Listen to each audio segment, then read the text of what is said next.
श्री शिवाय नमस्तुभ्यम। हरे कृष्ण। प्रिय श्रोताओं, आज शिव पुराण की कथा का 19वां दिन है।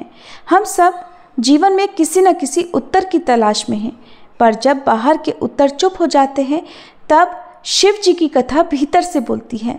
शिव जी वही हैं जो तब सुनते हैं जब पूरी दुनिया अनसुनी कर देती है। उनकी ये कथा हर उस प्रश्न का उत्तर है जो शब्दों में नहीं पूछा जा सकता। तो चलिए आज की कथा से पहले हम सभी भगवान से प्रार्थना करें। हे अंतर्यामी महादेव, आप हमारे मौन को भी समझते हैं। हमें आपकी वही कृपा दीजिए जो बिना कहे सब कुछ दे देती है। आपके चरणों में बैठकर जो मिले वही सच्चा समाधान है। हर हर महादेव। अब सुनिए आज की कथा। व्यास जी ने कहा, शैव प्रवर सनत कुमार जी, आपकी बुद्धि बड़ी उत्तम है। आप सर्वज्ञ हैं। तात, आपने परमेश्वर शिव की जो कथा सुनाई है वह तो अत्यंत अद्भुत है। अब बुद्धिमान विश्वकर्मा ने शिव जी के लिए जिस देवमय और परमोत्कृष्ट दिव्य रथ का निर्माण किया था उसका भी वर्णन कीजिए। श्री सूत जी कहते हैं, मुने, व्यास जी की ये बात सुनकर मुनीश्वर सनत कुमार शिव जी के चरण कमलों का स्मरण करके बोले। सनत कुमार जी ने कहा, महाबुद्धिमान मुनिवर व्यास जी, मैं शिव जी के पाद पद्मों का स्मरण करके अपनी बुद्धि के अनुसार रथ के निर्माण की कथा का वर्णन करता हूँ, ध्यान पूर्वक सुनो। फिर विश्वकर्मा ने रुद्रदेव के लिए बड़े यत्न से आदर पूर्वक सर्वलोकमय दिव्य रथ की रचना की। वह सर्वसम्मत तथा सर्वभूतमय रथ स्वर्ण का बना हुआ था। उसके दाहिने चक्र में सूर्य और वाम चक्र में चंद्रमा विराजमान थे। दाहिने चक्र में 12 अरे लगे हुए थे जिनमें 12 सूर्य प्रतिष्ठित थे, और बायां पहिया 16 अरों से युक्त था जिनमें चंद्रमा की 16 कलाएं विराजमान थी। उत्तम व्रत का पालन करने वाले हे विपेंद्र, अश्विनी आदि सभी 27 नक्षत्र भी उस वाम चक्र की ही शोभा बढ़ा रहे थे। सभी 6 ऋतुएं उन दोनों पहियों की नेमी बनी। अंतरिक्ष रथ का अग्रभाग हुआ और मंद्राचल ने रथ की बैठक का स्थान ग्रहण किया। उद्याचल और अस्ताचल ये दोनों उस रथ के कुबर हुए। महामेरु अधिष्ठान हुआ और शाखा पर्वत उसके आश्रय स्थान हुए। काष्ठाएं उसका घोड़ा, क्षण अक्षदंड और लव ईशादंड हुए। इस प्रकार उसका ईशादंड बुद्धि, नडबल, अहंकार, कोना और पंच महाभूत उसका बल थे। मुनिश्रेष्ठ, इंद्रियां उसे चारों ओर से विभूषित कर रही थी। उस समय वेदों के 6 अंग ही उसके भूषण और पुराण, न्याय, मीमांसा तथा धर्मशास्त्र उपभूषण हुए। संपूर्ण शुभ लक्षणों से युक्त बल संपन्न श्रेष्ठ मंत्र घंटा के स्थापन हुए और वर्ण तथा आश्रम उसके पाद बने। सहस्त्र फणों से सुशोभित शेषनाग बंधु रंजन हुए और दिशाएं तथा उपदिशाएं उसके पाद बनी। मुने, चारों वेद उस रथ में जुतने वाले 4 घोड़े कहे गए हैं। इसके बाद शेष बची हुई ज्योतियां उन अश्वों की आभूषण हुई। विश्व से उत्पन्न हुई वस्तुओं ने सेना का रूप धारण किया। वायु बाजा बजाने वाले और व्यास आदि मुख्य मुख्य ऋषि वह वाहक हो गए। मुनीश्वर, अधिक कहने से क्या लाभ, मैं संक्षेप में ही बतलाता हूँ कि ब्रह्मांड में जो कुछ वस्तु थी वह सब उस रथ में विद्यमान थी। इस प्रकार बुद्धिमान विश्वकर्मा ने ब्रह्मा और विष्णु की आज्ञा से उस शुभ रथ का तथा रथ सामग्री का निर्माण किया था। सनत कुमार जी कहते हैं, महर्षि, इस प्रकार के महान दिव्य रथ में जो अनेक विध आश्चर्य से भरा हुआ था, वेद रूपी अश्वों को जोतकर ब्रह्मा ने उसे शिव को समर्पित कर दिया। शंभु को निवेदित करने के बाद जो विष्णु आदि देवों के सम्माननीय और त्रिशूल धारण करने वाले हैं, उन देवेश्वर की प्रार्थना करके ब्रह्मा जी उन्हें उस रथ पर चढ़ाने लगे। तब महान ऐश्वर्यशाली सर्वदेवमय शंभु रथ सामग्री से युक्त उस दिव्य रथ पर आरूढ़ हुए। उस समय ऋषि, देवता, गंधर्व, नाग, लोकपाल और ब्रह्मा विष्णु भी उनकी स्तुति कर रहे थे। गान विद्या विशारद अप्सराओं के गण उन्हें घेरे हुए थे। सारथी के स्थान पर ब्रह्मा को देखकर उन वरदायक शंभु की विशेष शोभा हुई। लोक की सारी वस्तुओं से कल्पित उस रथ पर शिवजी चढ़ ही रहे थे कि वेद संभूत वे घोड़े सिर के बल भूमि पर ही गिर पड़े। पृथ्वी में मानो भूकंप आ गया। सारे पर्वत डगमगाने लगे। सहसा शेषनाग शिवजी का भार न सह सकने के कारण आतुर होकर कांप उठे।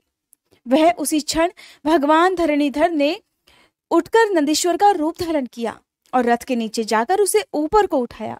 परंतु नंदीश्वर भी रथ पर विराजमान महेश के उस उत्तम तेज को सहन नहीं कर सके और उन्होंने भी तत्काल ही पृथ्वी पर घुटने टेक दिए। फिर भगवान ब्रह्मा ने शिव जी की आज्ञा से हाथ में चाबुक लेकर घोड़ों को उठाकर उस श्रेष्ठ रथ को खड़ा किया। फिर महेश द्वारा अधिष्ठित उस उत्तम रथ में बैठे हुए ब्रह्मा जी ने रथ में जुते हुए मन और वायु के समान वेगशाली वेदमय अश्वों को उन तपस्वी दानवों के आकाश स्थित तीनों पुरों को लक्ष्य करके आगे बढ़ाया। फिर लोकों के कल्याणकर्ता भगवान रुद्र देवों की ओर दृष्टिपात करके कहने लगे, सुरश्रेष्ठो, यदि तुम लोग देवों तथा अन्य प्राणियों के विषय में पृथक पृथक पशुत्व की कल्पना करके उन पशुओं का आधिपत्य मुझे प्रदान करोगे, तभी मैं उन असुरों का संहार करूंगा, क्योंकि वे दैत्य श्रेष्ठ तभी मारे जा सकते हैं, अन्यथा उनका वध कदापि असंभव है। सनत कुमार जी कहने लगे, मुने, अगाध बुद्धि संपन्न देवाधिदेव भगवान शंकर की ये बात सुनकर सभी देवता पशुत्व के प्रति सशंकित हो उठे, जिससे उनका मन खिन्न हो गया। तब उनके भाव को समझकर देवाधिदेव अंबिकापति शंभु करुणार्ध हो गए। फिर वे हंसकर उन देवताओं से इस प्रकार बोले, देव श्रेष्ठो, पशु भाव प्राप्त होने पर भी तुम लोगों का पतन नहीं होगा। मैं उस पशु भाव से विमुक्त होने का उपाय बतलाता हूँ, सुनो और वैसा ही करो। समाहित मन वाले देवताओं, मैं तुम लोगों से सच्ची प्रतिज्ञा करता हूँ कि जो इस दिव्य पाशुपत व्रत का पालन करेगा वह पशुपत्व से मुक्त हो जाएगा। हे सुरश्रेष्ठो, तुम्हारे अतिरिक्त जो अन्य प्राणी भी मेरे पाशुपत व्रत को करेंगे वे भी निस्संदेह पशुत्व से छूट जाएंगे। जो नैष्ठिक ब्रह्मचर्य का पालन करते हुए 12 वर्ष तक, 6 वर्ष तक अथवा 3 वर्ष तक मेरी सेवा करेगा अथवा कराएगा, वह पशुत्व से विमुक्त हो जाएगा। इसलिए श्रेष्ठ देवताओं, तुम लोग भी जब इस परमोत्कृष्ट दिव्य व्रत का पालन करोगे तो उसी समय पशुत्व से मुक्त हो जाओगे, इसमें कोई भी संशय नहीं है। सनत कुमार जी कहते हैं, महर्षि, परमात्मा महेश्वर का वचन सुनकर विष्णु आदि देवताओं ने कहा, तथेति, बहुत अच्छा, ऐसा ही होगा। इसलिए बड़े बड़े देवता तथा असुर भगवान शंकर के पशु बने और पशुत्व रूपी पाश से विमुक्त करने वाले रुद्र पशुपति हो गए। तभी से महेश्वर का पशुपति ये नाम विश्व में प्रख्यात हो गया। ये नाम समस्त लोकों में कल्याण प्रदान करने वाला है। उस समय संपूर्ण देवता तथा ऋषि हर्षमगन होकर जय जयकार करने लगे और देवेश्वर ब्रह्मा, विष्णु तथा अन्य प्राणी भी परमानंद मगन हो गए। उस अवसर पर महात्मा शिव का जैसा रूप प्रकट हुआ था उसका वर्णन तो सैकड़ों वर्षों में भी नहीं हो सकता। फिर जो शिवा तथा संपूर्ण जगत के स्वामी और संपूर्ण प्राणियों के सुख प्रदान करने वाले हैं, वे महेश्वर यह सुसज्जित होकर त्रिपुर का संहार करने के लिए प्रस्थान करने लगे। जिस समय देवाधिदेव महादेव त्रिपुर का विनाश करने के लिए चले, उस अवसर पर देवराज आदि सभी प्रधान प्रधान देवता भी उनके साथ ही प्रस्थान कर गए। पर्वत के समान विशालकाय उन सुरेश्वरों का मन प्रसन्न था। वे सूर्य के समान प्रकाशित हो रहे थे और वे सभी हाथों में हल, शाल, मूसल, भुशुंडी और नाना प्रकार के पर्वत जैसे विशाल आयुधों को धारण करके हाथी, घोड़े, सिंह, रथ और बैलों पर सवार होकर चल रहे थे। उस समय जिनके शरीर परम प्रकाशमान थे और मन महान उत्साह से संपन्न था तथा जो नाना प्रकार के अस्त्र शस्त्रों से सुसज्जित थे, वे इंद्र, ब्रह्मा और विष्णु आदि देव शंभु की जय जयकार बोलते हुए महेश्वर के आगे आगे चल दिए। तभी दंडी और जटाधारी मुनि हर्ष मनाने लगे और आकाशचारी सिद्ध तथा चारण पुष्पों की वर्षा करने लगे। हे विपेंद्र, त्रिपुर की यात्रा करते समय जितने गणेश्वर शिव जी के साथ थे उनकी गणना करके कौन पार पा सकता है। फिर भी मैं कुछ का वर्णन अवश्य करता हूँ। योगिन, समस्त गणराजों में श्रेष्ठ भृंगी गणेश्वरों तथा देवगणों से घिरकर विमान पर आरूढ़ होकर महेंद्र की भांति त्रिपुर का विनाश करने के लिए चले। उनके साथ साथ केश, विगतवास, महाकेश, महाज्वर, सोमवल्ली, सवर्ण, सोमप, सूर्याक्ष, सूरीनामा, सूर्यवर्चा, सुर, सुंदर, प्रस्कंद, कुदर, चंड, कंपन, अतिकंपन, इंद्र, यंता, हिमकर, शताक्ष, पंचाक्ष, महोदर, त्रिशिक, अहंकार कारक, अज्रवक्त्र, अष्टवक्त्र और अर्धवक्त्र आदि बहुत से अप्रमेय बलशाली वीर गणाध्यक्ष लक्ष्य लक्षण की परवाह न करते हुए महेश्वर को घेर कर चल रहे थे। व्यास जी फिर महादेव शंभु संपूर्ण सामग्रियों सहित उस रथ पर स्थित होकर उन सुरद्रोहियों के तीनों पुरों को पूर्णतया दग्ध करने के लिए तत्पर हो गए। उन्होंने रथ के शीर्ष स्थान पर स्थित होकर उस महान अद्भुत धनुष पर प्रत्यंचा चढ़ाई और उस पर उत्तम बाण का संधान करके वे रोषावेश से होठों को चाटने लगे। फिर धनुष की मूठ को दृढ़ता पूर्वक पकड़कर और दृष्टि में दृष्टि मिलाकर वे वहां अचल भाव से खड़े हो गए। परंतु उनके अंगूठे के अग्रभाग में स्थित होकर गणेश निरंतर पीड़ा ही पहुंचाते रहे, जिससे वे तीनों पुर त्रिशूलधारी शंकर का लक्ष्य नहीं बन सके। तब धनुष बाणधारी मुंजकेश विरूपाक्ष शंकर ने परम शोभन आकाशवाणी सुनी। उस आकाशवाणी ने कहा, हे ऐश्वर्यशाली जगदीश्वर, जब तक आप इन गणेश की अर्चना नहीं कर लेंगे तब तक इन तीनों पुरों का संहार नहीं कर सकेंगे। तब ऐसी बात सुनकर अंधकासुर के निहंता भगवान शिव ने भद्रकाली को बुलाकर गजानन का पूजन किया। जब हर्षपूर्वक विधि विधान सहित अग्रभाग में स्थित उन विनायक जी की पूजा की गई तब वे प्रसन्न हो गए। फिर तो भगवान शंकर को उन तारक पुत्र महामनस्वी दैत्यों के तीनों नगर यथोक्त रूप से आकाश में स्थित खड़े हुए दिखाई दिए। इस विषय में कुछ लोग ऐसा भी कहते हैं कि जब शिवजी स्वयं स्वतंत्र परब्रह्म सगुण निर्गुण सबके द्वारा अलक्ष्य स्वामी परमात्मा पंचदेवमय पंचदेवों के उपास्य और परात्पर प्रभु हैं, वे ही सबके उपास्य हैं, उनका उपास्य कोई नहीं है, तब सबके वंदनीय पर ब्रह्म स्वरूप उन देवेश्वर महेश्वर के विषय में ये बात तो उचित नहीं जान पड़ती है कि उनकी कार्य सिद्धि अन्य की कृपा पर अवलंबित हो। परंतु मुने उन देवादिदेव वरदानी महेश्वर के चरित्र में लीलावश सब कुछ घटित हो सकता है। इसलिए इस प्रकार जब गजानन का पूजन करके महादेव जी स्थित हुए तब वे तीनों पुर कालवश शीघ्र ही एकता को प्राप्त हो गए। मुने उन त्रिपुरों के परस्पर मिलकर एक हो जाने पर महान आत्मबल से संपन्न देवताओं को महान हर्ष हुआ। तब संपूर्ण देवगण सिद्ध और परम ऋषि अष्टमूर्तिधारी शिव की स्तुति करके उच्च स्वर से जय जयकार करने लगे। उस समय ब्रह्मा और जगदीश्वर विष्णु ने कहा, महेश्वर, तारक के पुत्र उन त्रिपुर निवासी दैत्यों के वध का समय भी आ गया है। विभो, इसलिए ये पुर एकता को प्राप्त हो गए हैं।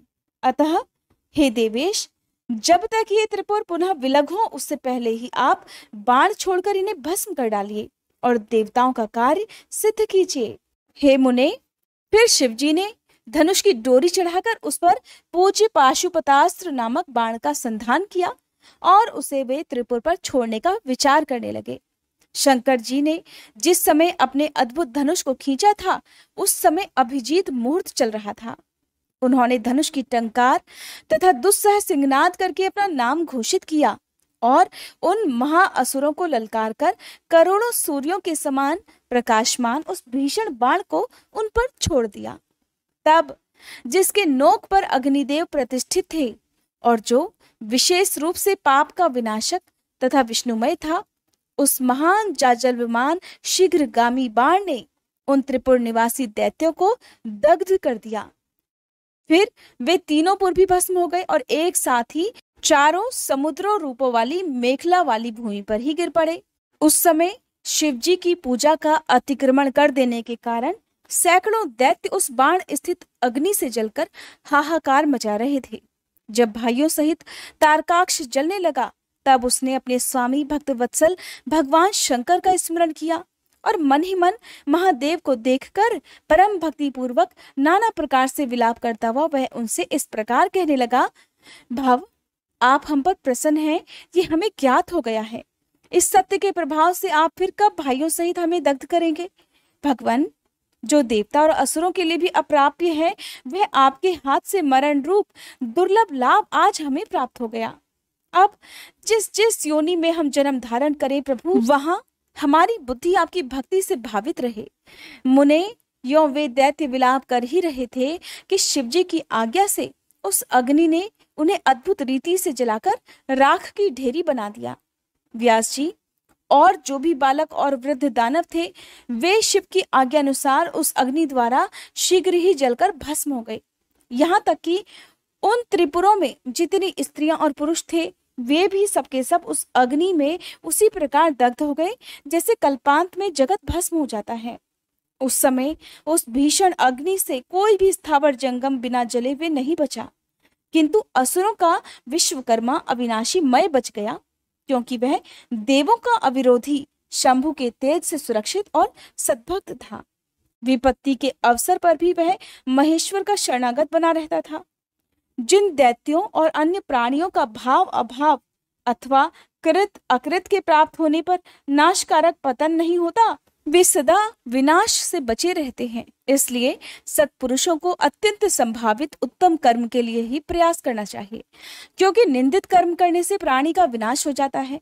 अतः गर्हित कर्म का आचरण भूलकर भी ना करें।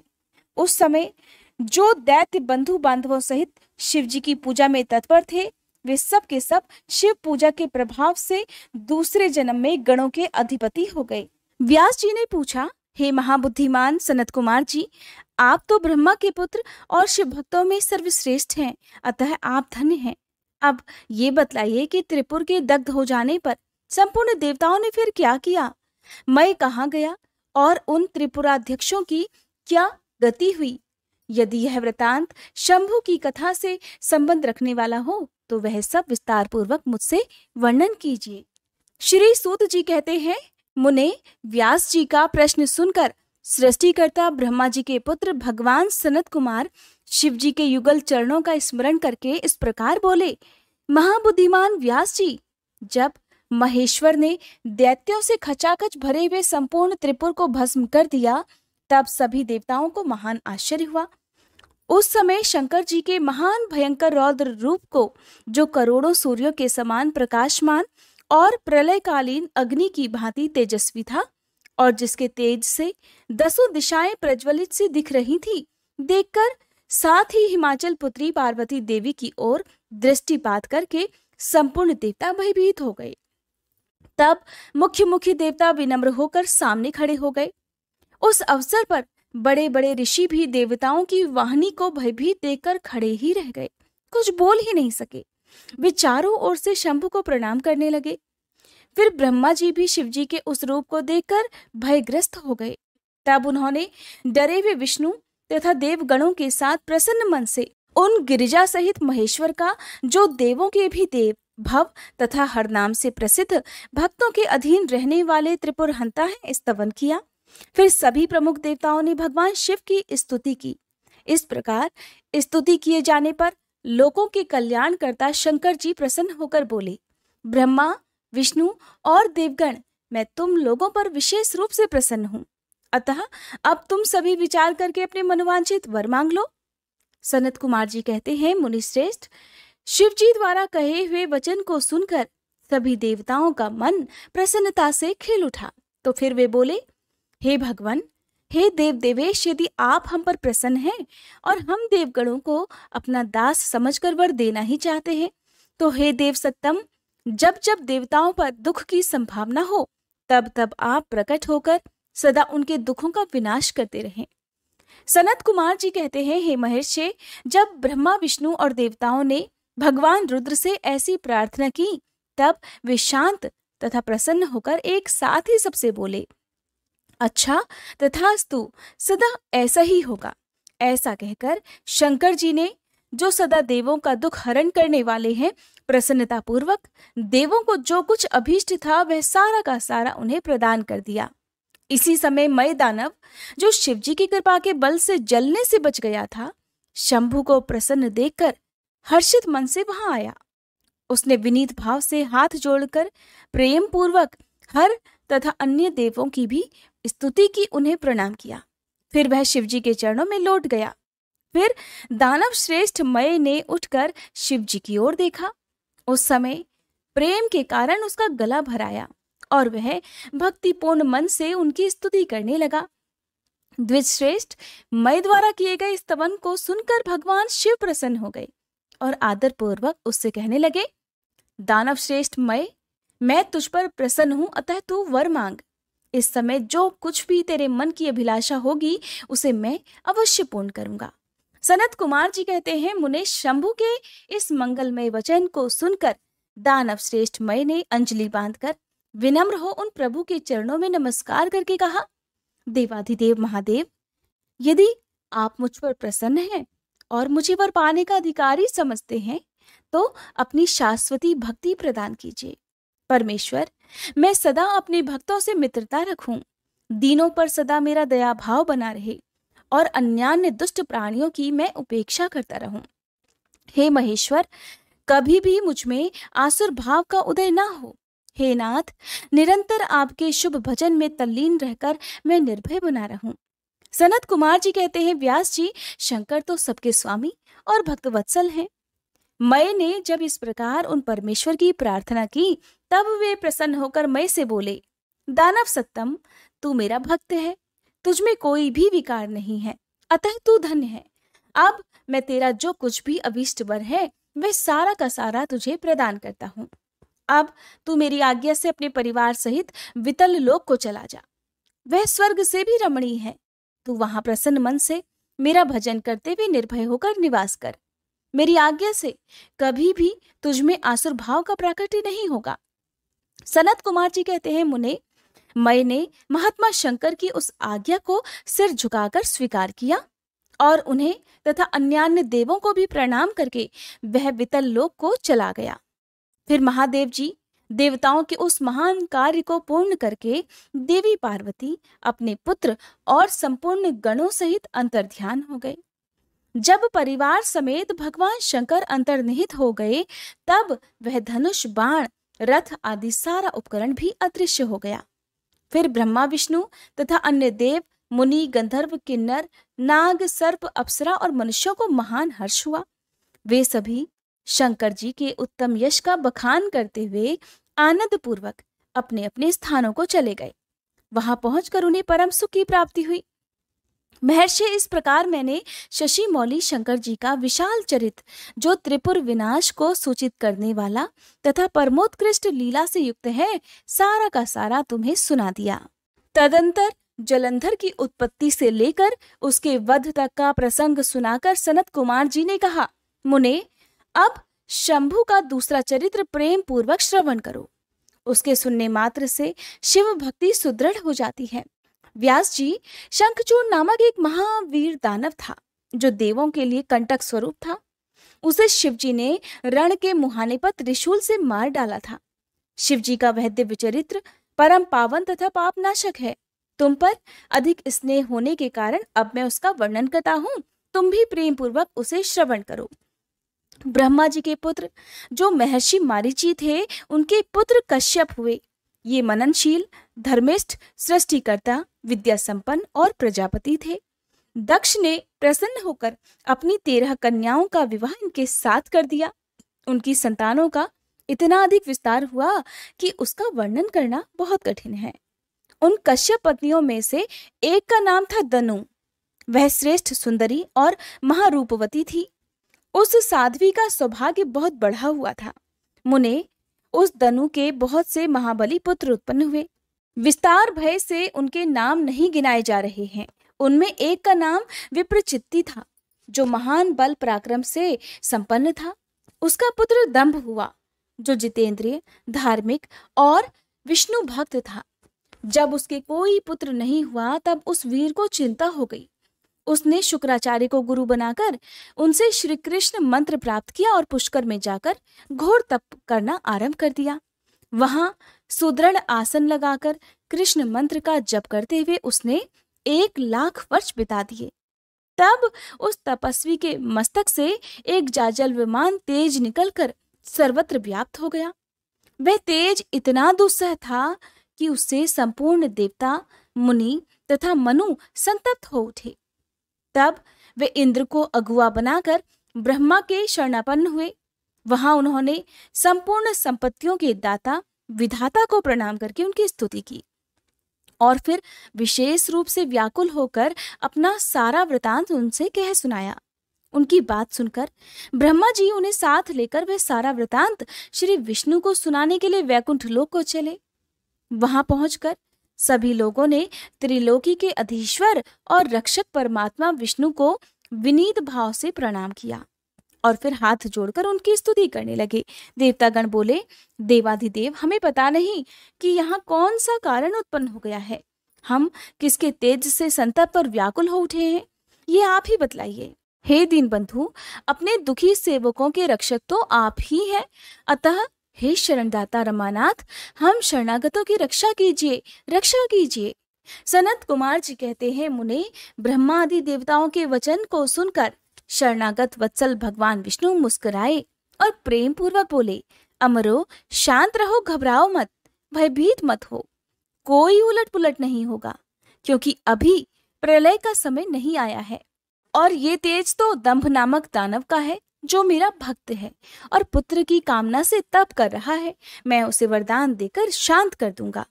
सनत कुमार जी कहते हैं, मुने, भगवान विष्णु के ऐसा कहने पर ब्रह्मादि देवताओं की व्यग्रता जाती रही और वे सभी धैर्य धारण करके अपने अपने धाम को लौट गए। इधर भगवान अच्युत भी वर प्रदान करने के लिए पुष्कर को चल पड़े, जहां पर वह दंभ नामक दानव तप कर रहा था। वहां पहुंचकर श्री हरि ने अपने मंत्र का जप करने वाले भक्त दंभ को सांत्वना देते हुए बड़ी मधुर वाणी में कहा, वत्स, वर मांग। तब विष्णु जी का उपर्युक्त वचन सुनकर और उन्हें अपने सामने उपस्थित देखकर दंभ बड़ी भक्ति के साथ उनके चरणों में लोटपोट हो गया और बारंबार स्तुति करते हुए बोला, देवाधिदेव, हे कमल नयन, आपको नमस्कार है। रमानाथ, मुझ पर कृपा कीजिए।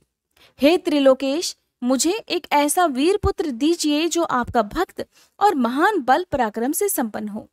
वह त्रिलोकी को जीत ले, परंतु देवता उसे पराजित न कर सके।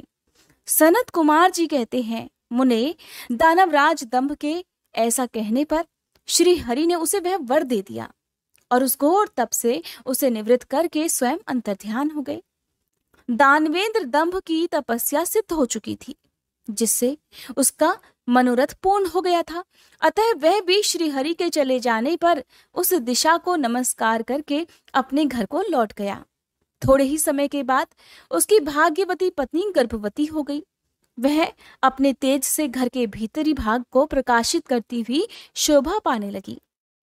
मुने, श्री कृष्ण के पार्षदों का अग्रणी जो सुदामा नामक गोप था, जिसे राधा जी ने श्राप दे दिया था, वही उसके गर्भ में प्रविष्ट हुआ था। फिर समय आने पर साध्वी दंभ पत्नी ने एक तेजस्वी बालक को जन्म दिया। तब पिता ने बहुत से मुनीश्वरों को बुलाकर उसका विधि पूर्वक जात कर्म आदि संस्कार संपन्न किया। हे द्विजोत्तम, उस पुत्र के उत्पन्न होने पर बहुत बड़ा उत्सव मनाया गया। फिर शुभ दिन आने पर पिता ने उस बालक का नाम शंखचूर्ण ऐसा नामकरण कर दिया। वह अपने पिता के घर में शुक्ल पक्ष के चंद्रमा की तरह बढ़ने लगा। अत्यंत तेजस्वी था, अतः उसने बचपन में ही सारी विद्याएं सीख ली। वह नित्य बाल क्रीड़ा करके अपने माता पिता का हर्ष बढ़ाने लगा और अपने समस्त कुटुंबियों का तो वह विशेष रूप से प्रेम भाजन हो गया। फिर जब शंखचूर्ण बड़ा हुआ, तब वह जैगिष्यव्य मुनि के उपदेश से पुष्कर में जाकर ब्रह्मा जी को प्रसन्न करने के लिए भक्ति पूर्वक तपस्या करने लगा।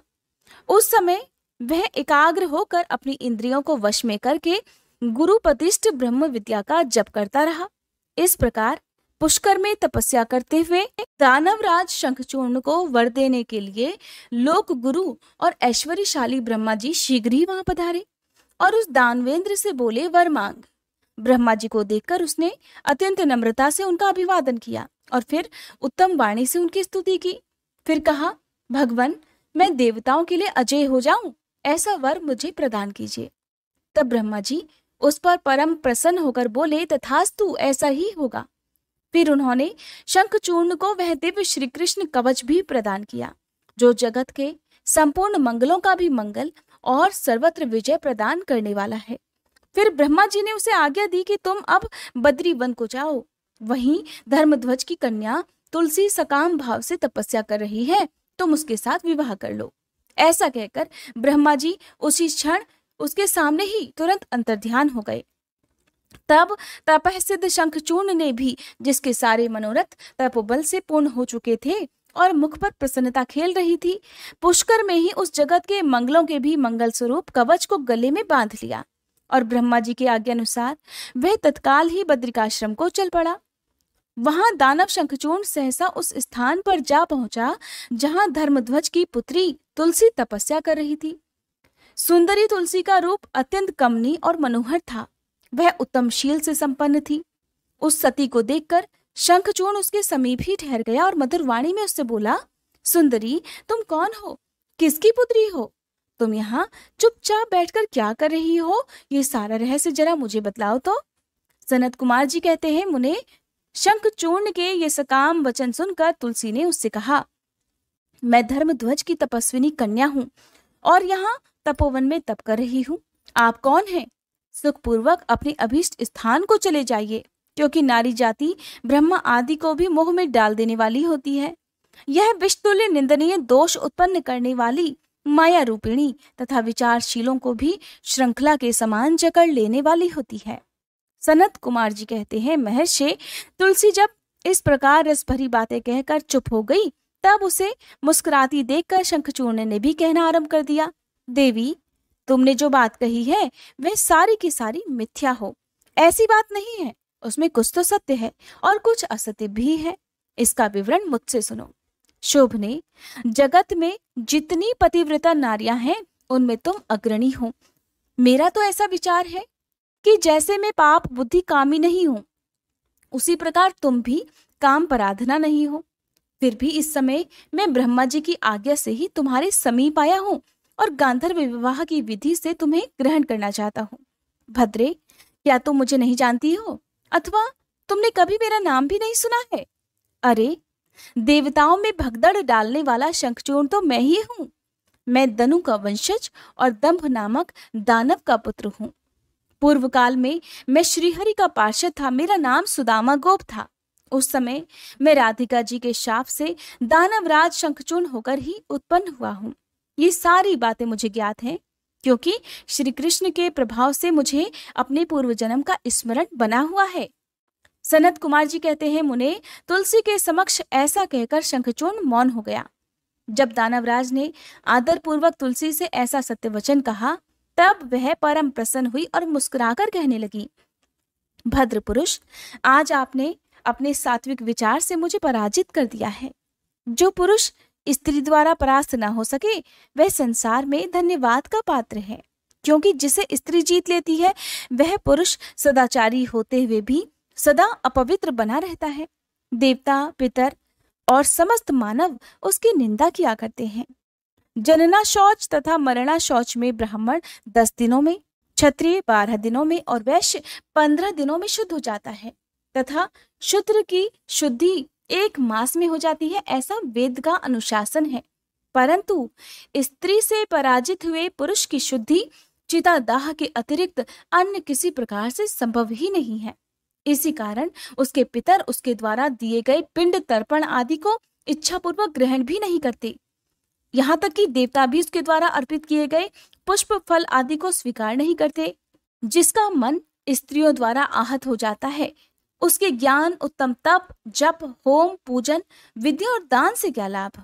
मैंने आपके विद्या, प्रभाव और ज्ञान की जानकारी के लिए ही आपकी परीक्षा ली है, क्योंकि कामिनी को चाहिए कि वह अपने मनोनीत कांत की परीक्षा करके ही उसे पति रूप से वरण करे।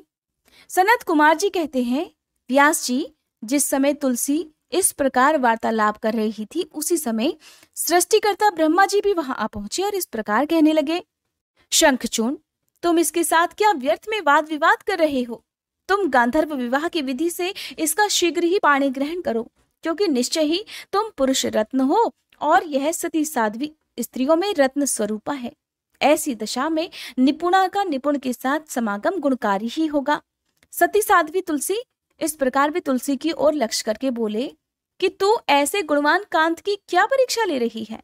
ये तो देवताओं, असुरों और दानवों का मान मर्दन करने वाला है। हे सुंदरी, तू इसके साथ संपूर्ण लोकों में सर्वदा उत्तम उत्तम स्थानों पर चिरकाल तक यथेष्ट विहार कर। शरीरांत होने पर यह पुनः गोलोक में श्री कृष्ण को ही प्राप्त होगा और इसकी मृत्यु हो जाने पर तू भी वैकुंठ में चतुर्भुज भगवान को प्राप्त करेगी।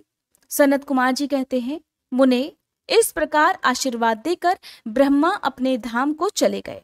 तब दानव शंखचूर्ण ने गांधर्व विवाह की विधि से तुलसी का पाणी ग्रहण किया और तुलसी के साथ इस प्रकार विवाह करके वह अपने पिता के स्थान को चला गया और मनोरम भवन में उस रमणी के साथ विहार करने लगा। सनत कुमार जी कहते हैं, महर्षि, जब शंखचूर्ण ने तप करके वर प्राप्त कर लिया और वह विवाहित होकर अपने घर लौट आया, तब दानवों और दैत्यों को बड़ी प्रसन्नता हुई। वे सभी असुर तुरंत ही अपने लोक से निकलकर अपने गुरु शुक्राचार्य को साथ लेकर दल बनाकर उनके निकट आए और विनय पूर्वक उसे प्रणाम करके अनेकों प्रकार से आदर प्रदर्शित करते हुए उसका स्तवन करने लगे। फिर उसे अपना तेजस्वी स्वामी मानकर अत्यंत प्रेम भाव से उसके पास से ही खड़े हो गए। उधर दंभ कुमार शंखचूर्ण ने भी अपने कुलगुरु शुक्राचार्य को आया हुआ देखकर बड़े आदर और भक्ति के साथ उन्हें साष्टांग प्रणाम किया। फिर गुरु शुक्राचार्य ने समस्त असुरों के साथ सलाह करके उनकी सम्मति से शंखचूड़ को दानवों और असुरों का अधिपति बना दिया।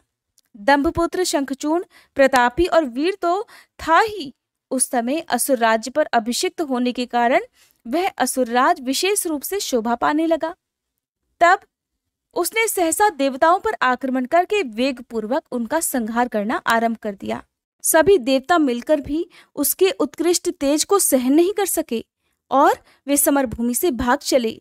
दीन होकर यत्र तत्र पर्वतों की खोहों में जा छुपे। उनकी स्वतंत्रता जाती रही। वे शंखचूड़ के वशवर्ती होने के कारण प्रभाहीन हो गए। इधर शूरवीर प्रतापी दंभ कुमार दानवराज शंखचूड़ ने भी संपूर्ण लोकों को जीतकर देवताओं का सारा अधिकार छीन लिया। वह त्रिलोकी को अपने अधीन करके संपूर्ण लोकों पर शासन करने लगा और स्वयं इंद्र बनकर सारे यज्ञ भागों को भी हड़पने लगा तथा अपनी शक्ति से कुबेर, सोम, सूर्य, अग्नि, यम और वायु आदि के अधिकारों का भी पालन कराने लगा। उस समय महान बल पराक्रम से संपन्न महावीर शंखचूड़ समस्त देवताओं, असुरों, दानवों, राक्षसों, गंधर्वों, नागों, किन्नरों, मनुष्यों और त्रिलोकी के अन्यान्य प्राणियों का एक छत्र सम्राट था। इस प्रकार महान राजराजेश्वर शंखचूड़ बहुत वर्षों तक संपूर्ण भुवनों के राज्य का उपभोग करता रहा। उसके राज्य में न अकाल पड़ता था, न महामारी और न अशुभ ग्रहों का ही प्रकोप होता था। आदि व्याधियां भी अपना प्रभाव नहीं डाल पाती थी। इस प्रकार सारी प्रजा सदा सुखी रहती थी। पृथ्वी बिना जोते ही अनेक प्रकार के धान्य उत्पन्न करती थी। नाना प्रकार की औषधियां उत्तम उत्तम फलों और रसों से युक्त थी। उत्तम उत्तम मणियों की खदानें थी। समुद्र अपने तटों पर निरंतर ढेर के ढेर रत्न बिखेरते रहते थे। वृक्षों में सदा पुष्प फल लगे रहते थे। सरिताओं में सुस्वादु नीर बहा करता था।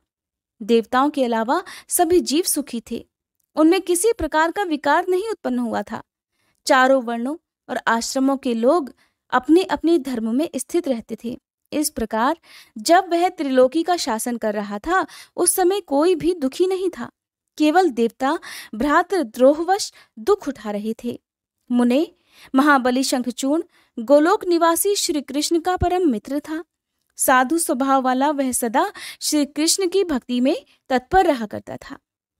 पूर्व शापवश उसे दानव की योनि में जन्म लेना पड़ा, परंतु दानव होने पर भी उसकी बुद्धि दानव की सी नहीं थी। प्रिय व्यास जी, फिर जो पराजित होकर राज्य से हाथ धो बैठे थे, वे सभी सुरगण तथा ऋषि परस्पर मंत्रणा करके ब्रह्मा जी की सभा में चले। वहां पहुंचकर उन्होंने ब्रह्मा जी का दर्शन किया और उनके चरणों में अभिवादन करके विशेष रूप से उनकी स्तुति की। फिर बड़ी व्याकुलता से अपना सारा वृतांत उन्हें कह सुनाया। तब ब्रह्मा जी उन सभी देवताओं और मुनियों को ढांढस बताकर उन्हें साथ लेकर सत्पुरुषों को सुख प्रदान करने वाले वैकुंठ लोक को चल पड़े। वहां पहुंचकर देवगणों सहित ब्रह्मा जी ने रमापति का दर्शन किया। उनके मस्तक पर किरीट सुशोभित था, कानों में कुंडल झिलमिला रहे थे और कंठ वनमाला से विभूषित था। वे चतुर्भुज देव अपनी चारों भुजाओं में शंख, चक्र, गदा और पद्म धारण किए हुए थे। श्री विग्रह पर पीताम्बर शोभा दे रहा था और सनंद आदि सिद्ध उनकी सेवा में नियुक्त थे।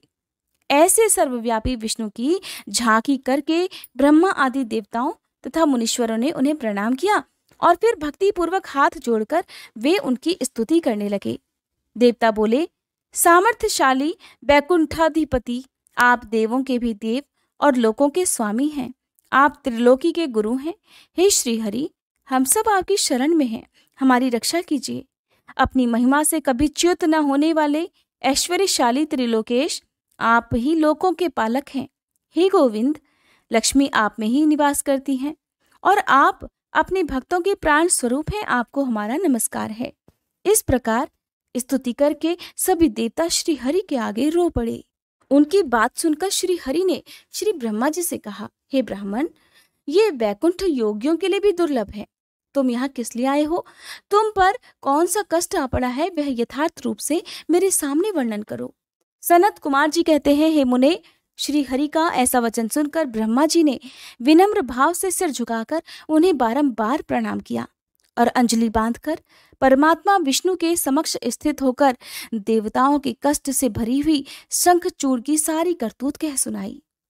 तब समस्त प्राणियों के भावों के ज्ञाता भगवान श्री हरि उस बात को सुनकर हंस पड़े और ब्रह्मा जी से उस रहस्य का उद्घाटन करते हुए बोले, हे कमलयोनि, मैं शंखचूड़ का सारा वृतांत जानता हूँ। पूर्व जन्म में वह महातेजस्वी गोप था जो मेरा भक्त था। मैं उसके वृतांत से संबंध रखने वाले इस पुरातन इतिहास का वर्णन करता हूँ, सुनो। इसमें किसी प्रकार का संदेह नहीं करना चाहिए। भगवान शंकर सभी का कल्याण करेंगे। गोलोक में मेरे ही रूप श्री कृष्ण रहते हैं। उनकी स्त्री श्री राधा नाम से विख्यात है। वह जगत जननी तथा प्रकृति की परमोत्कृष्ट पांचवी मूर्ति है। वही वहां सुंदर रूप से विहार करने वाली है। उनके अंग से अद्भुत बहुत से गोप और गोपियां भी वहां निवास करती हैं। वे नित्य राधा कृष्ण का अनुवर्तन करते हुए उत्तम उत्तम क्रीड़ाओं में तत्पर रहते हैं। वही गोप इस समय शंभु की इस लीला से मोहित होकर शापवश अपने को दुख देने वाली दानवी योनि को प्राप्त हो गया है। श्री कृष्ण ने पहले से ही रुद्र के त्रिशूल से उसकी मृत्यु निर्धारित कर दी है। इस प्रकार वह दानव देह का परित्याग करके पुनः कृष्ण पार्षद हो जाएगा। देवेश, ऐसा जानकर तुम्हें भय बिल्कुल नहीं करना चाहिए। चलो हम दोनों ही शंकर जी की शरण में चलें। वे शीघ्र ही कल्याण का विधान करेंगे। अब हमें, तुम्हें और समस्त देवों को निर्भय हो जाना चाहिए। सनत कुमार जी कहते हैं, मुने, ऐसा कहकर ब्रह्मा सहित विष्णु शिवलोक को चले। मार्ग में मन ही मन भक्त वत्सल सर्वेश्वर शंभु का वे स्मरण करते जा रहे थे। व्यास जी, इस प्रकार से वे रमापति विष्णु जी श्री ब्रह्मा जी के साथ उसी समय उस शिवलोक में जा पहुंचे जो महान दिव्य निराधार और भौतिकता से रहित है। वहां पहुंचकर उन्होंने शिवजी की सभा का दर्शन किया। वह ऊंची और उत्कृष्ट प्रभाव वाली सभा प्रकाश युक्त शरीरों वाले शिव पार्षदों से घिरी होने के कारण विशेष रूप से शोभित हो रही थी। उन पार्षदों का रूप सुंदर कांति से युक्त महेश्वर के रूप का सदृश था। उनके 10 भुजाएं थी, 5 मुख और 3 नेत्र थे। गले में नील चिन्ह तथा शरीर का वर्ण अत्यंत गौर था। वे सभी श्रेष्ठ रत्नों से युक्त रुद्राक्ष और भस्म के आभरण से विभूषित थे। वह मनोहर सभा नवीन चंद्रमंडल के समान आकार वाली और चौकोर थी। उत्तम उत्तम मणियों तथा हीरों के हारों से वह सजाई गई थी। अमूल्य रत्नों के बने हुए कमल पत्रों से सुशोभित थी। उसमें मणियों की जालियों से युक्त गवाक्ष बने थे, जिससे वह चित्र विचित्र दिख रही थी। शंकर जी की इच्छा से उसमें पद्मरागमणि जड़ी हुई थी, जिससे वह अद्भुत सी लग रही थी। वह स्यमंतक मणि की बनी हुई सैकड़ों सीढ़ियों से युक्त थी। उसमें चारों ओर इंद्रनील मणि के खंभे लगे हुए थे, जिन पर स्वर्ण सूत्र से ग्रथित चंदन के सुंदर पल्लव लटक रहे थे, जिससे वह मन को मोह ले रही थी। वह भली भांति संस्कृत तथा सुगंधित वायु से सुवासित थी। 1 सहस्त्र योजन विस्तार वाली वह सभा बहुत से किंकरों से खचाखच भरी थी। उसके मध्य भाग में अमूल्य रत्नों द्वारा निर्मित एक विचित्र सिंहासन था। उसी पर उमा सहित शंकर जी विराजमान थे। उन्हें सुरेश्वर विष्णु ने देखा। वे तारकाओं से घिरे हुए चंद्रमा के समान लग रहे थे। वे किरीट, कुंडल और रत्नों की मालाओं से विभूषित थे। उनके सारे अंग में भस्म रमाई हुई थी और वे लीला कमल धारण किए हुए थे। महान उल्लास से भरे हुए उमाकांत का मन शांत और प्रसन्न था। देवी पार्वती ने उन्हें सुवासित तांबूल प्रदान किया था, जिसे वे चबा रहे थे। शिवगण हाथ में श्वेत चमर लेकर परम भक्ति के साथ उनकी सेवा कर रहे थे और सिद्ध भक्तिवश सिर झुकाकर उनके स्तवन में लगे हुए थे। वे गुणातीत, परेशान, त्रिदेवों के जनक, सर्वव्यापी, निर्विकल्प, निराकार, स्वेच्छानुसार साकार, कल्याण स्वरूप, माया रहित, अजन्मा, आद्य, माया के अधीश्वर, प्रकृति और पुरुष से भी परे, सर्वसमर्थ, परिपूर्णतम और समता युक्त हैं। ऐसे विशिष्ट गुणों से युक्त शिव जी को देखकर ब्रह्मा जी और विष्णु जी ने हाथ जोड़कर उन्हें प्रणाम किया और फिर वे उनकी स्तुति करने लगे। विचित्र प्रकार से स्तुति करके अंत में वे बोले, हे भगवान, आप दीनों और अनाथों के सहायक, दीनों के प्रतिपालक, दीन बंधु, त्रिलोकी के अधीश्वर और शरणागत वत्सल हैं। हे गौरीश, हमारा उद्धार कीजिए। हे परमेश्वर, हम पर कृपा कीजिए। नाथ, हम आपके ही अधीन हैं। अब आपकी जैसी इच्छा हो वैसा कीजिए।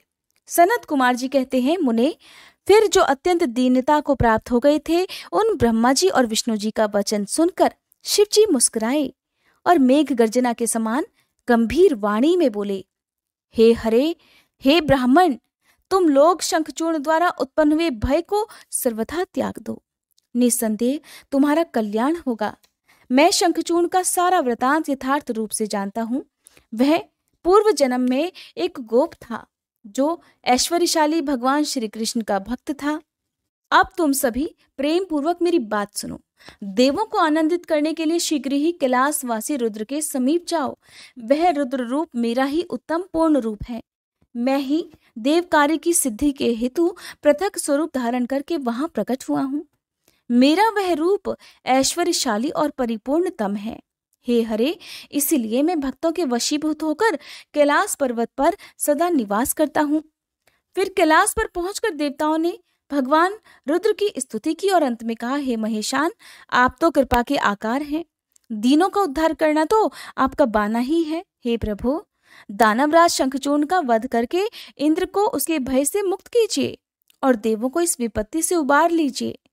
तब भक्त वत्सल शंभु देवताओं की इस प्रार्थना को सुनकर हंसे और मेघ गर्जन की सी गंभीर वाणी में बोले, हे हरे, हे ब्राह्मण, हे देवगण, तुम लोग अपने अपने स्थानों को लौट जाओ। मैं निश्चय ही सैनिकों सहित शंखचूर्ण का वध कर डालूंगा, इसमें तनिक भी संशय नहीं है।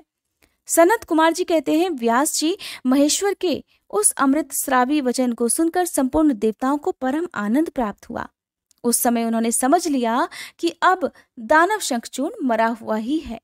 तब महेश्वर के चरणों में प्रणाम करके विष्णु जी वैकुंठ को और ब्रह्मा जी सत्यलोक को चले गए तथा संपूर्ण देवता भी अपने अपने स्थान को चले गए। इधर उन महारुद्र ने, जो परमेश्वर दुष्टों के लिए काल रूप और सत्पुरुषों की गति है, देवताओं की इच्छा से अपने मन में शंखचूर्ण के वध का निश्चय किया। तब उन्होंने प्रसन्नता पूर्वक अपने प्रेमी गंधर्वराज चित्ररथ को दूत बनाकर शीघ्र ही शंखचूर्ण के पास भेजा। चित्ररथ ने वहां जाकर शंखचूर्ण को खूब समझाकर कहा, परंतु उसने बिना युद्ध किए देवताओं को राज्य लौटाना स्वीकार ही नहीं किया और कहने लगा, मैंने ऐसा दृढ़ निश्चय कर लिया है कि मैं महेश्वर के साथ युद्ध किए बिना ना तो राज्य ही वापस दूंगा और न ही अधिकारों को लौटाऊंगा। तू कल्याणकर्ता रुद्र के पास लौट जा और मेरी कही हुई बात यथार्थ रूप से उनसे कह दे। वे जैसा उचित समझेंगे वैसा करेंगे, तू व्यर्थ बकवास मत कर। सनत कुमार जी कहते हैं, हे मुनि श्रेष्ठ, ऐसा कहे जाने पर वह शिवदूत अर्थात चित्ररथ अपने स्वामी महेश्वर के पास लौट गया और उसने सारी बातें ठीक ठीक कह दी। तब उस दूत के वचनों को सुनकर देवताओं के स्वामी भगवान शंकर को क्रोध आ गया। उन्होंने अपने वीरभद्र आदि गणों से कहा, हे वीरभद्र, हे नंदिन, क्षेत्रपाल, आठों भैरव, मैं आज शीघ्र ही शंखचूर्ण का वध करने के निमित्त चलता हूँ। अतः मेरी आज्ञा से मेरे सभी बलशाली गण आयुधों से सुसज्जित होकर तैयार हो जाएं और अभी अभी कुमारों अर्थात स्वामी कार्तिक और गणेश जी के साथ रण यात्रा करें। भद्रकाली भी अपनी सेनाओं के साथ युद्ध के लिए प्रस्थान करें। सनत कुमार जी कहते हैं, मुने ऐसी आज्ञा देकर शिवजी अपनी सेना के साथ चल पड़े। फिर तो सभी वीरगण हर्षमगन होकर उनके पीछे पीछे चलने लगे। इसी समय संपूर्ण सेनाओं के अध्यक्ष स्कंद और गणेश जी भी हर्ष से भरे हुए कवच धारण करके सशस्त्र शिवजी के निकट आ पहुंचे। फिर वीरभद्र, नंदी, महाकाल, सुभद्रक, विशालाक्ष, बाण, पिंगलाक्ष, विकंपन, विरूप, विकृति, मणिभद्र, ताम्रलोचन, कुटीचर, दुर्जय तथा दुर्गम आदि गणनायक जो भी प्रधान सेनापति थे, शिवजी के साथ चल दिए। उनके गणों की संख्या करोड़ों करोड़ थी। 8 भैरव, 11 भयंकर रुद्र, 8 वसु, इंद्र, 12 आदित्य, अग्नि, चंद्रमा, विश्वकर्मा, दोनों अश्विनी कुमार, कुबेर, यम, नैऋति, वायु, वरुण, बुध, मंगल तथा अन्य ग्रह, पराक्रमी कामदेव, उग्रदंड, कोरट तथा कोटब आदि ने भी शीघ्र ही महेश्वर का अनुगमन किया। स्वयं महेश्वरी देवी भद्रकाली भी 100 भुजा धारण करके शिवजी के साथ चली। वे उत्तमोत्तम रत्नों से बने हुए विमान पर आरूढ़ थीं। उनके शरीर पर लाल चंदन का अनुलेप लगा था और लाल वस्त्र शोभा पा रहा था। वे हर्षमगन होकर हंसती, नाचती और उत्तम स्वर से गान करती हुई अपने भक्तों को अभय और शत्रुओं को भय प्रदान कर रही थी। उनकी 1 योजन लंबी भीषणाकार जिह्वा लपलपा रही थी। वे अपने हाथों में शंख, चक्र, गदा, पद्म, ढाल, तलवार, धनुष, बाण, गोलाकार खप्पर, त्रिशूल, 1 योजन लंबी शक्ति, मुदगर, मूसल, वज्र, खड्ग, तीखा फलक, नागपाश, गंधर्वास्त्र, ब्रह्मास्त्र, काल, महानल, महेश्वरास्त्र, यमदंडास्त्र और अन्य दिव्य अस्त्र तथा सैकड़ों दिव्यास्त्र धारण किए हुए थी। करोड़ों योगिनियां तथा डाकिनियां उनके साथ थीं। फिर भूत, प्रेत, पिशाच, कुष्मांड, ब्रह्म राक्षस, बेताल राक्षस, यक्ष और किन्नर आदि से घिरे हुए स्कंद जी ने पिता के पास आकर उन चंद्रशेखर को प्रणाम किया और उनकी आज्ञा से पार्श्वभाग में स्थित होकर सहायक का स्थान ग्रहण किया। फिर रुद्र रूपधारी शंभु अपनी सारी सेना को एकत्र करके शंखचूड़ के साथ लोहा लेने के लिए निर्भयतापूर्वक आगे बढ़े और देवताओं का उद्धार करने के लिए चंद्रभागा नदी के तट पर मनोहर वट वृक्ष के नीचे जाकर खड़े हो गए। व्यास जी, उधर जब शिवदूत चला गया तब प्रतापी शंखचूर्ण ने महल के भीतर जाकर तुलसी से वह सारी वार्ता कह सुनाई। शंखचूर्ण ने कहा, हे देवी, शंभु के दूत के मुख से युद्ध के लिए आमंत्रण सुनकर मैं युद्ध के लिए उद्यत हुआ हूं और उनसे जूझने के लिए अब मैं निश्चय ही जाऊंगा। तुम इसके लिए मुझे आज्ञा दो। ऐसा कहकर उस ज्ञानी ने अपनी प्रिया को नाना प्रकार से समझाया। फिर ब्रह्म मुहूर्त में उठकर प्रातः कृत्य समाप्त किया और पहले नित्य कर्म पूरा करके बहुत सा दान दिया। फिर अपने पुत्र को संपूर्ण दानवों के राज्य पर अभिषिक्त करके उसे अपनी पत्नी, राज्य और सारी संपत्ति समर्पित कर दी। पुनः जब उसकी प्रिया तुलसी रोती हुई उसकी रणयात्रा का निषेध करने लगी, अर्थात उसे इस युद्ध के लिए रोकने लगी, तब राजा शंखचूर्ण ने नाना प्रकार की कथाएं कहकर उसे ढांढस बंधवाया। फिर उस समादूत दानवराज ने कवच धारण करके युद्ध करने के लिए तैयार होकर अपने वीर सेनापति को बुलाकर उसे आदेश देते हुए कहा, सेनापते, मेरे सभी वीर जो संपूर्ण कार्यों में कुशल और समर में शोभा पाने वाले हैं, आज कवच धारण करके युद्ध के लिए प्रस्थान करें। शूरवीर दानवों और दैत्यों की 86 टुकड़ियां तथा बलशाली कंकों की निर्भीक सेनाएं अस्त्र शस्त्र से सुसज्जित होकर नगर से बाहर निकले। करोड़ों प्रकार से पराक्रम प्रकट करने वाले जो असुरों के 50 कुल हैं, वे भी देवों के पक्षपाती शंभु से युद्ध करने के लिए प्रस्थित हों। मेरी आज्ञा से धौम्रों के 100 कुल भी कवच से विभूषित होकर शंभु के साथ लोहा लेने के लिए शीघ्र ही प्रस्थान करें। कालकेयों, मौर्यों, दहर्दों तथा कालकों को भी मेरी ये आज्ञा सुना दो कि वे रुद्र के साथ युद्ध करने के लिए रण सामग्री से सुसज्जित होकर चले। सनत कुमार जी कहते हैं, हे मुने, सेनापति को ऐसा आदेश देकर असुरों का राजा महाबली दानवेंद्र शंखचूड़ सहस्त्रों प्रकार की बहुत बड़ी सेनाओं से घिरा हुआ नगर से बाहर निकला। उसका सेनापति भी युद्ध शास्त्र में निपुण, महारथी, महान शूरवीर और रणभूमि में रथियों में अग्रगण्य था। इस प्रकार युद्ध स्थल में वीरों को भयभीत कर देने वाला वह दानवराज 3 लाख अक्षौहिणी सेनाओं पर शासन करता हुआ शिविर से बाहर निकला और उत्तमोत्तम रत्नों द्वारा निर्मित विमान पर विराजमान होकर गुरुजनों को आगे करके युद्ध के लिए चल पड़ा। आगे बढ़ने पर वह पुष्पभद्रा नदी के तट पर सिद्ध आश्रम में जा पहुंचा। वहां एक मनोहर वटवृक्ष विराजमान था। वह सिद्ध क्षेत्र सिद्धों को उत्तम सिद्धि प्रदान करने वाला था। पुण्य क्षेत्र भारत में वह कपिल का तपह स्थान कहलाता था। वह भूभाग पश्चिम समुद्र से पूर्व, मलय पर्वत से पश्चिम, श्रीशैल से उत्तर और गंधमादन से दक्षिण था। उसकी चौड़ाई 5 योजन और लंबाई 500 योजन थी। भारत के उस भूभाग में उत्तम पुण्य प्रदान करने वाली तथा शुद्ध स्फटिक के समान स्वच्छ जल से परिपूर्ण पुष्पभद्रा और सरस्वती नाम की 2 रमणीय नदियां बहती हैं। सदा सौभाग्य से संयुक्त रहने वाली लवण सागर की प्रिया भार्या पुष्पभद्रा सरस्वती के साथ हिमालय से निकली हैं और गोमंत पर्वत को बाएं करके पश्चिम समुद्र में जा मिली है। वहां पहुंचकर शंखचूर्ण ने शिवजी की सेना को देखा। मुने, उसने पहले शिवजी के पास एक दानवेश्वर को दूत के रूप में भेजा। उसने शिवजी से युद्ध न करने के लिए कहा और शिवजी ने उसे देवताओं का राज्य लौटा देने की बात कही। अंत में महेश्वर ने कहा, हे दूत, हम किसी का भी पक्ष नहीं लेते, क्योंकि हम तो कभी स्वतंत्र रहते ही नहीं, सदा भक्तों के ही अधीन रहते हैं और उनकी इच्छा से ही उन्हीं का कार्य करते रहते हैं। देखो, पूर्व काल में ब्रह्मा जी की प्रार्थना से पहले पहल प्रलय समुद्र में श्री हरि और दैत्य श्रेष्ठ मधुकैटभ का भी युद्ध हुआ था। पुनः भक्तों के हितकारी उन्हीं श्री विष्णु ने देवताओं की प्रार्थना करने पर प्रहलाद के कारण हिरण्यकश्यपु का वध किया था।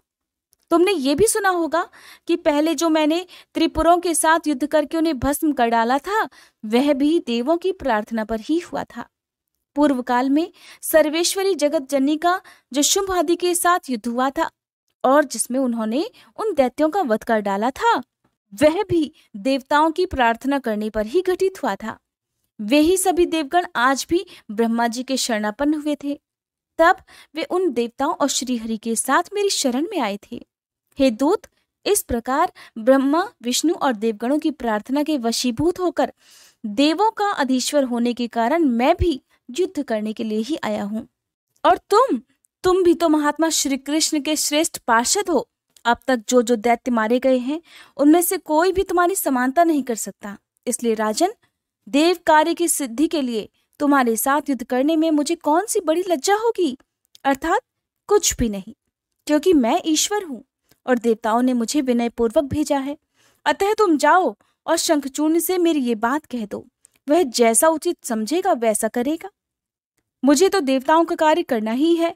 ऐसा कहकर कल्याणकर्ता महेश्वर मौन हो गए।